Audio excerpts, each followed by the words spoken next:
Good morning, everyone. Let's do some prayers and then today is Wednesday, so Wednesday's class. Om Guru Brahma, Guru Vishnu, Guru Devo Maheshwara, Guru Sakshat Parbrahma, Tasmai Shri Guruve Namaha. Om Bhur Bhavaswaha, Tatsavitra Bhargo Devasya Dhimahi, Diyo Yo Nah Prachodayat, Asto Ma Sadgamya, Tamso Ma Jyotirgamya, Mrityurma Mritam Gamya. ओम सहनावतु सहनौभुनक्तु सवीर्यं कर्वावहि तेजस्वी नावधीतमस्तु मा विद्विषावहि ओम शांति शांति Shanti Om. So today I'm going to talk about this very essential doctrine in Sanatan Dharam, which is called Ahimsa.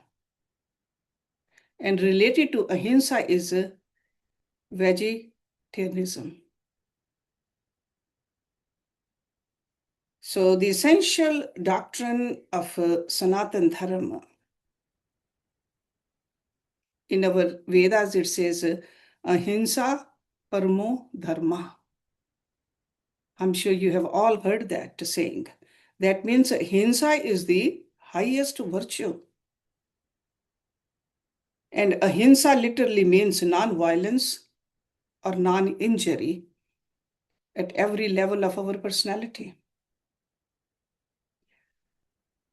Although Ahimsa is generally spoken more as a cardinal virtue of Buddhism and Jainism, its roots are embedded in the rich soil of the Vedas and Upanishads, which are the primary scriptures of Sanatan Dharam. In Yajurved, it says, you must not use your God-given body for killing God's creatures, whether they are human, animal, or whatever.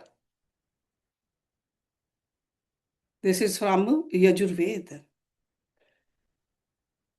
So doctrine of Ahimsa is based upon the fundamental doctrine which says Vasudeva Kutumbakam.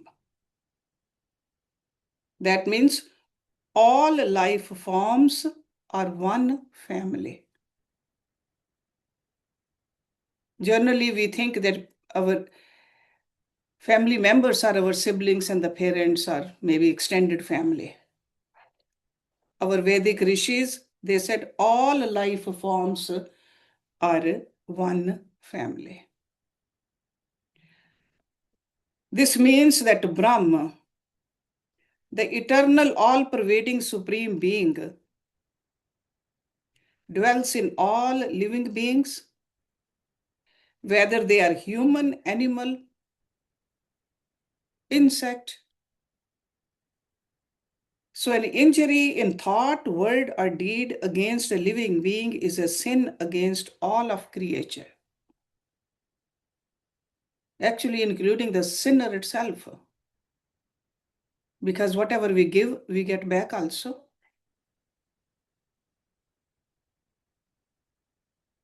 Vedic scriptures, Rig Veda, Atharva Veda, Agams, Upanishad, they declare that injury should not be caused to any living creature. So Ahimsa teaches that one must consider all living beings in the image of one's own self. And that's why we are not supposed to commit acts of violence in thoughts, words, or deed against other living creatures. There are some essential elements which include this doctrine of Ahimsa. Number one, from the standpoint of non-injury, Ahimsa means universal love for all beings. Because the Supreme Being is present in all beings, the love between living beings is the love of God. So essentially, we are loving God when we are loving someone. Next one is, it is impossible to sustain our existence in the physical world without injury or destruction of some creatures. In all situations and circumstances, restraint must be intelligently applied. So that means we have to use our own intellect, the buddhi, when we are traveling on the path of ahimsa.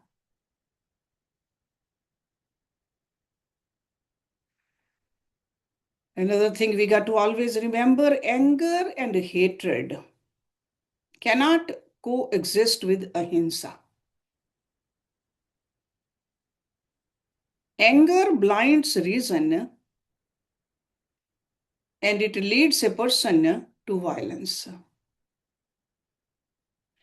A follower of the path of ahimsa must be humble and perform his duties in the spirit of total detachment.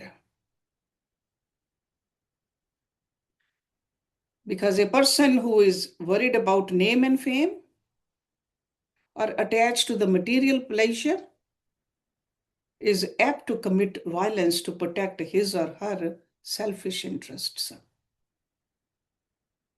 So we have to think about it deeply when we follow this virtue. Another element of this virtue is greed and possessiveness are the two main causes of social injustice and the suffering of mankind. A follower of ahimsa must not hoard wealth above and beyond his or her legitimate needs.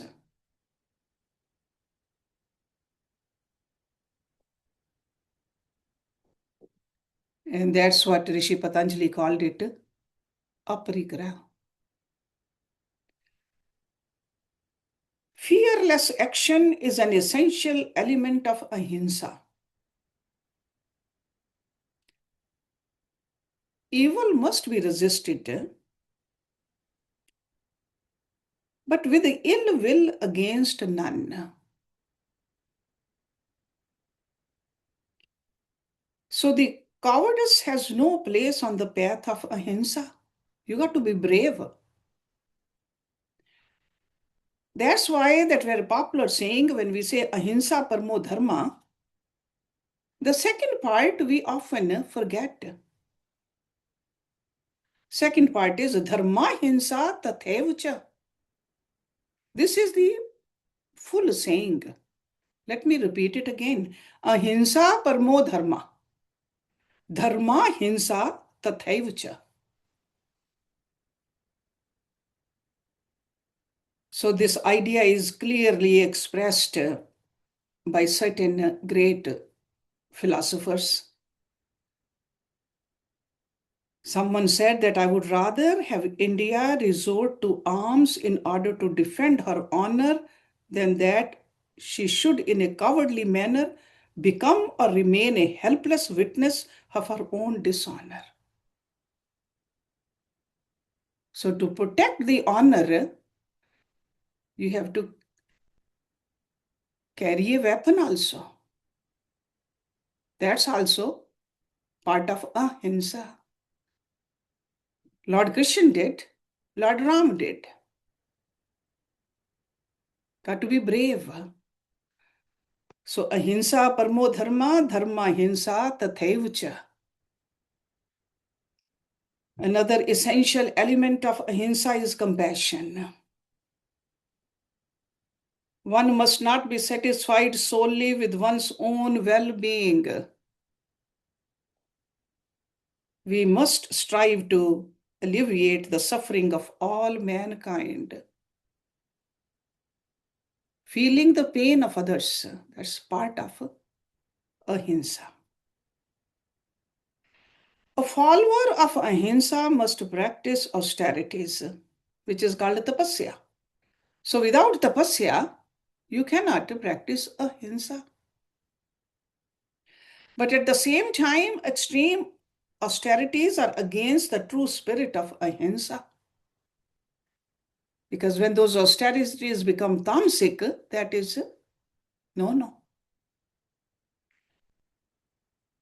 Ahimsa implies equal rights and opportunities for all, regardless of differences in caste, color, creed, race, sexual orientation, or religion.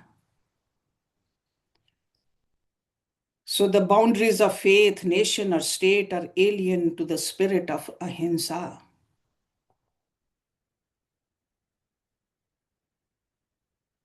Ahimsa teaches reverence for plants and trees. So the care of plants and trees was taught by sages. And they asked people to protect the one devata. I'm sure you have heard that term.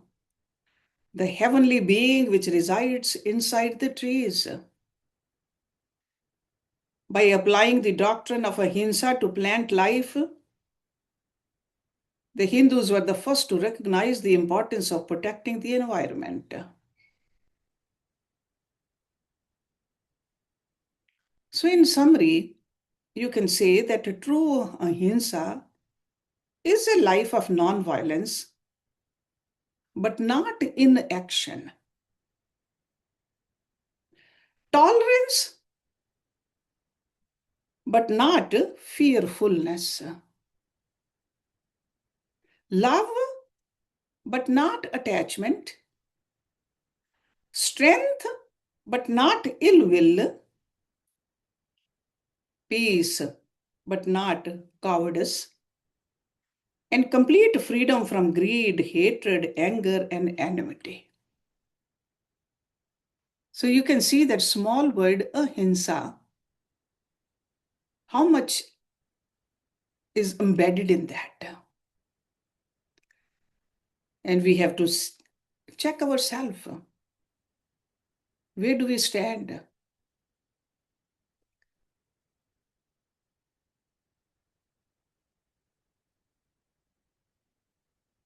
In order to live, we all eat food. We need to eat food to keep this anime kosher. In the childhood, without food, it will not grow. But in adult also, as old people, we still eat. And our rishis, they said, vegetarianism is a necessary corollary of the doctrine of ahimsa. So that's why the Sanatan Dharam, or if you want to call it a Hindu Dharam, ordains vegetarianism as an essential virtue.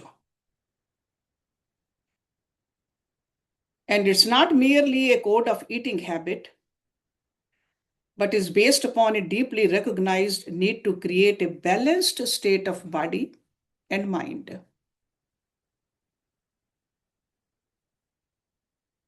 Meat eating is not only detrimental to a person's spiritual life, but also to the environment we live in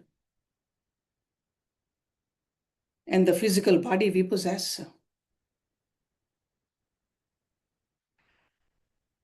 So this philosophy of vegetarianism is based upon spirituality, on ecology, on economic, and also health considerations.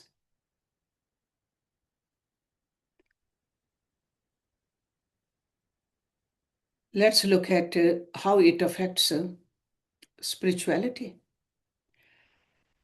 We all know the highest purpose of life for human beings is to transcend ordinary consciousness and seek the unity of all existence.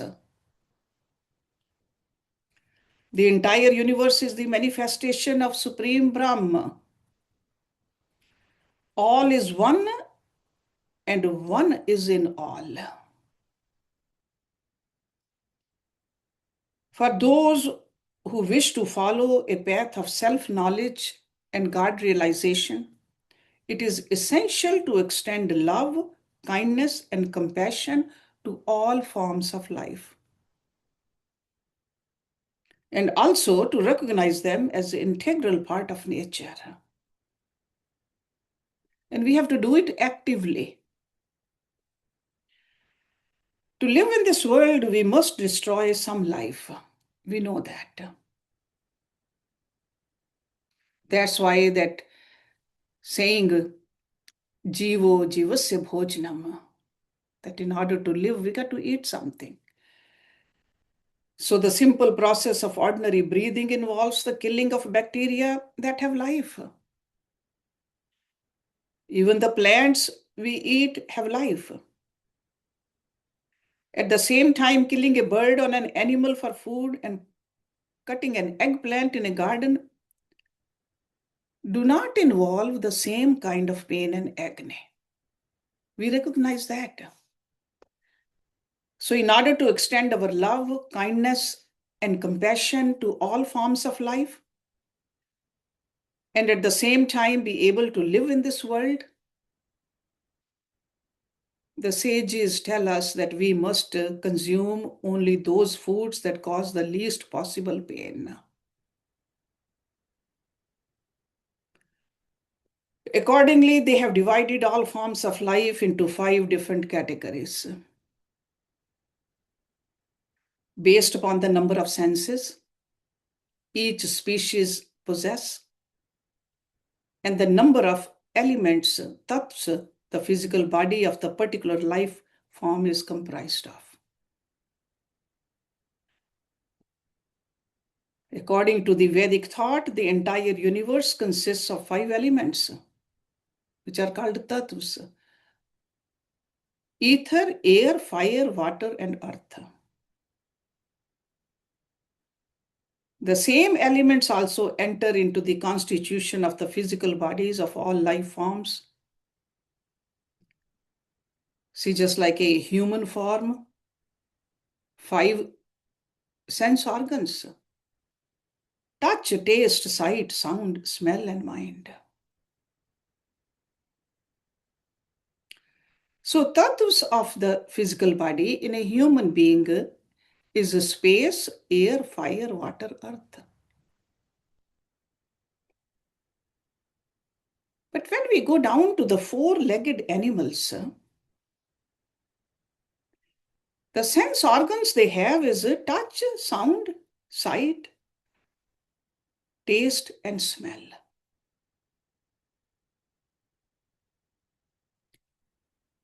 And the tattva, air, fire, water, and earth. So it's like one less than the human beings.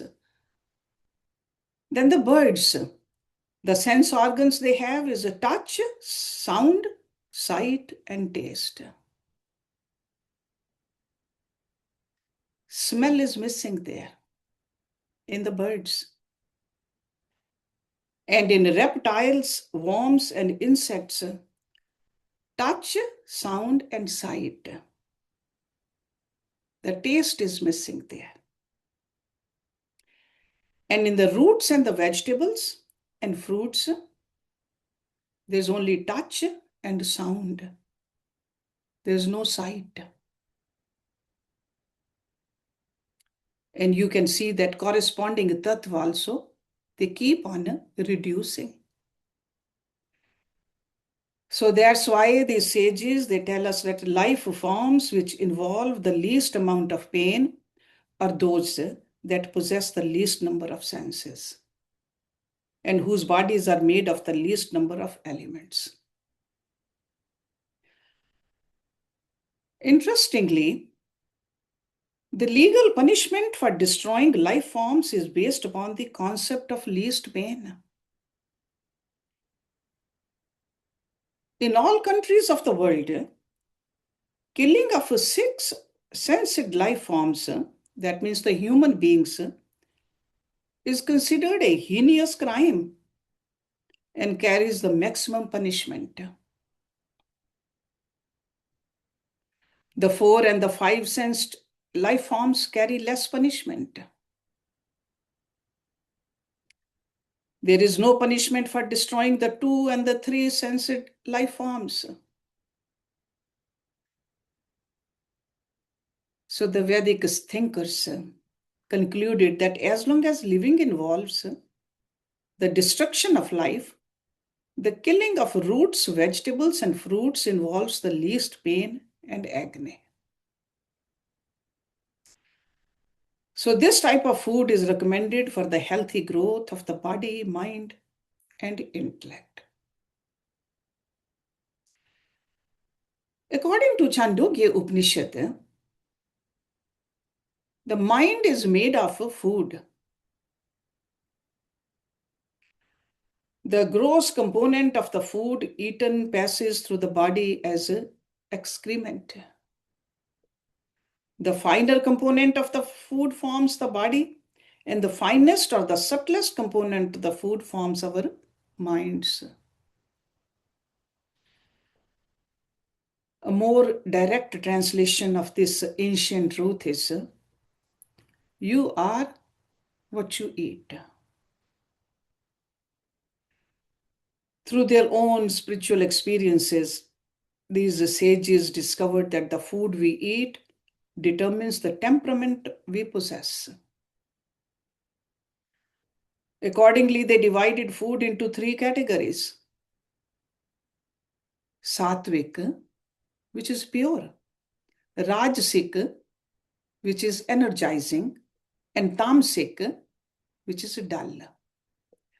The Sattvic foods produce calmness and serenity of mind and include plants, vegetables, nuts, fruits, grains,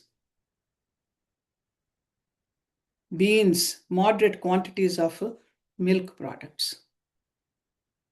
The Rajasic food contribute to the restlessness of the mind, which include onions, garlic, pepper, spices, sour, bitter foods. And tamasic foods lead to the degeneration of the human nature and include meat, alcoholic beverages, and stale food. In Bhagavad Gita, we learned about this in detail.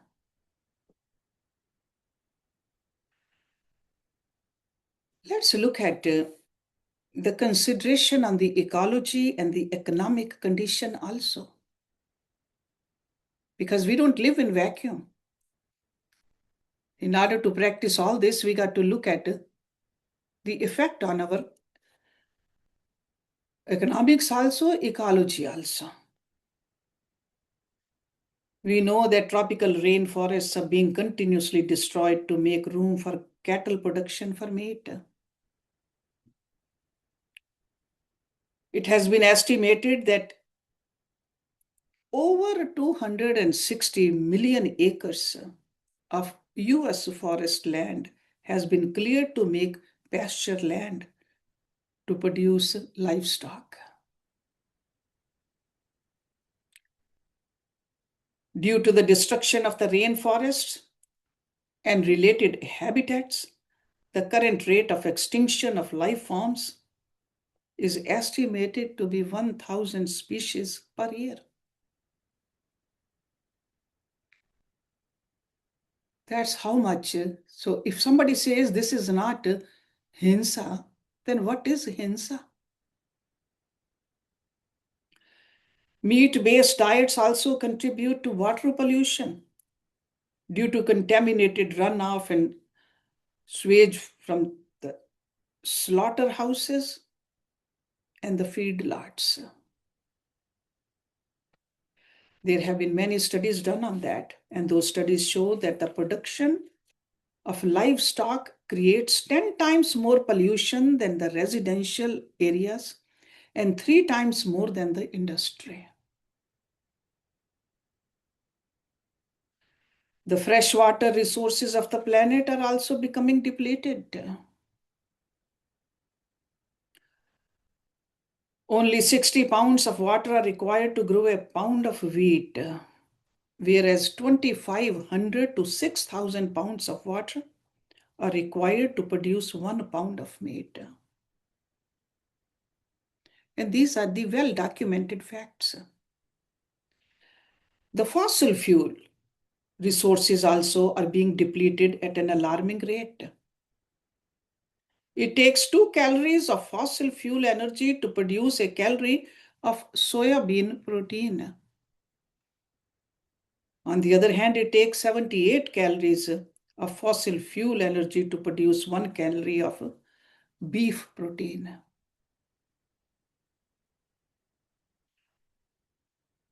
So vegetarianism is the most economic alternative for the human race.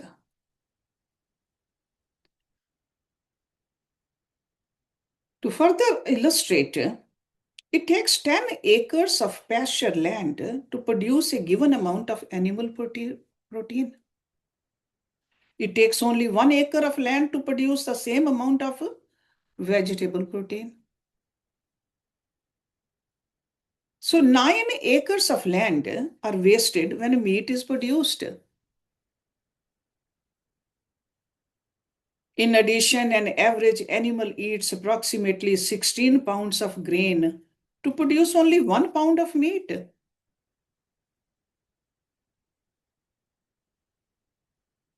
So the 15 pounds of grain are wasted in the process.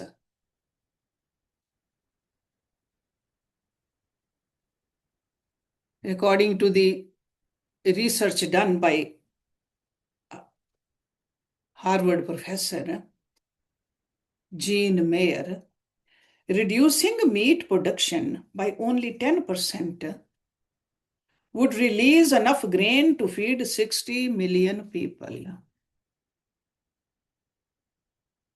Think about it. It's pretty alarming. Now let's look at the health consideration also. We all know there are many kinds of vegetarian foods or types. 2 main types of are vegan and lacto-ovo. Vegans avoid meat, fish, fowl, eggs, and dairy products also. And the lacto-ovos avoid meat, fish, and fowl, but eat dairy products. And some people eat eggs also. Meat-based diets and dairy products are known to be the highest in cholesterol and saturated fat. And there's no argument about it. The nutritional and the medical research has repeatedly shown that people whose diets are high in cholesterol and saturated fats have a high risk of death by the heart diseases and the strokes. Vegetarians tend to eat fewer calories than the omnivores. So in general, they have lower blood pressure, lower cholesterol, lesser incidence of diabetes. Since vegetarian diets are lower in saturated fats and higher in fiber, their intake provides substances such as beta carotene that protect against cancer also. So you can see that all the arguments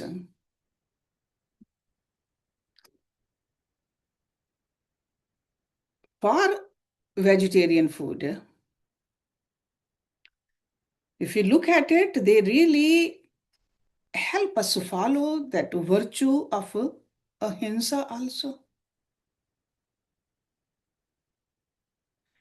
And not only we will, sure, body is going to live only a few decades, But this mind of ours, the intellect also, the ego also, it does get affected by the food which we eat. So in order to move towards the higher goal of life, because that goal is the same for all of us,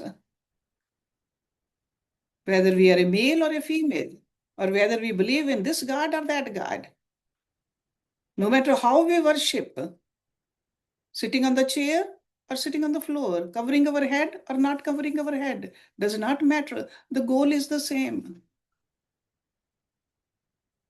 So that's why we got to make sure that are we hurting somebody? Because they are part of us. Whether they are plants or the insect or the animal or human beings we work with, human beings we live with, if we hurt somebody, it will definitely come back to us. That is the law of nature. And law is the same for everybody. It's not just for certain religion or certain group of people. Just like a law of gravity. It is for everybody. Law of fire. Law of water.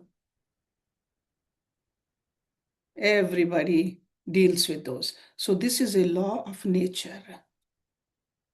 If we hurt somebody, it will come back to us. And that hurt is at different levels of our personality.